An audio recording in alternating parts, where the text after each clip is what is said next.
ಕರ್ನಾಟಕ ರಾಜ್ಯ ಕಟ್ಟಡ ಕಾರ್ಮಿಕ ಮತ್ತು ನಿರ್ಮಾಣ ಕಾರ್ಮಿಕ ಸಂಘ ಮಂಗಳವಾರ ರಾಜ್ಯದಾದ್ಯಂತ ಪ್ರತಿಭಟನೆಗೆ ಕರೆ ನೀಡಿತ್ತು. ಈ ಹಿನ್ನೆಲೆ ಉಡುಪಿಯಲ್ಲಿ ಮಣಿಪಾಲದ ಜಿಲ್ಲಾಧಿಕಾರಿ ಕಚೇರಿ ಮುಂದೆ ಪ್ರತಿಭಟನೆ ಧರಣಿ ನಡೆಸಿ ನಂತರ ಅಪರ ಜಿಲ್ಲಾಧಿಕಾರಿ ಮುಖಾಂತರ ಕಾರ್ಮಿಕ ಸಚಿವರಿಗೆ ಮನವಿ ಸಲ್ಲಿಸಲಾಯಿತು.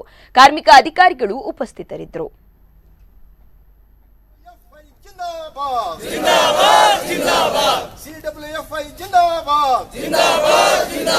Construction Workers Federation of India Jindabad. Jindabad, Jindabad. CITU Jindabad. Jindabad, Jindabad. CITU Jindabad. Jindabad, Jindabad. Corona ಪರಿಹಾರ ಈ ಮೂಲಕ ಕೊಡಲೇಬೇಕು. ಕೊಡಲೇಬೇಕು, ಕೊಡಲೇಬೇಕು. ಕೊರೋನಾ ಪರಿಹಾರ ನಗದು ಅಥವಾ ಡಿಡಿ ಮೂಲಕ ಈ ಮೂಲಕ ಕೊಡಲೇಬೇಕು. ಕೊಡಲೇಬೇಕು, ಕೊಡಲೇಬೇಕು. ಈ ಹಿಂದಿನ ಬಾಕಿ ರೂಪಾಯಿ 5,000 ಕೊರೋನಾ ಪರಿಹಾರ ಈ ಕೂಡಲೇ ಬಿಡುಗಡೆ ಮಾಡಲೇಬೇಕು. ಮಾಡಲೇಬೇಕು, ಮಾಡಲೇಬೇಕು. ಈ ಹಿಂದೆ ಬಾಕಿ ನಿಂತಿರುವ ರೂಪಾಯಿ 5,000 ಕೊರೋನಾ ಪರಿಹಾರ ಈ ಕೂಡಲೇ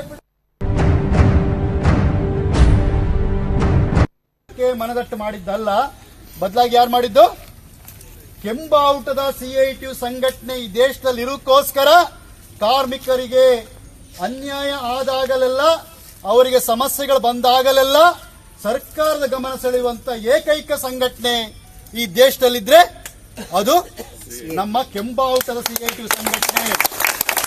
ಈ ತಿಳುವಳಿಕೆ ನಮ್ಮ ಸಂಘದಲ್ಲಿರುವಂತ ಎಲ್ಲರಿಗೂ ಕೂಡ ಇರಬೇಕು ಅಂತೇಳಿ ನಾನು ಮೊದಲನೇದಾಗಿ ನಿಮ್ಮ ಹತ್ರ ವಿನಂತಿಯನ್ನ ಮಾಡ್ಕೊಳ್ತೀನಿ. ಯಾಕೆ ಈ ಮಾತನ್ನ ನಿಮ್ಗೆ ಹೇಳ್ತಾ ಇದ್ದೀನಿ ಅಂತ ಹೇಳಿದ್ರೆ, ನಮ್ಮಲ್ಲಿ ಮಾಡಿದಂತ ಸಂಘಟನೆಯಲ್ಲಿ ಕಾರ್ಡ್ ಮಾಡಿದಂತ ಹಲವಾರು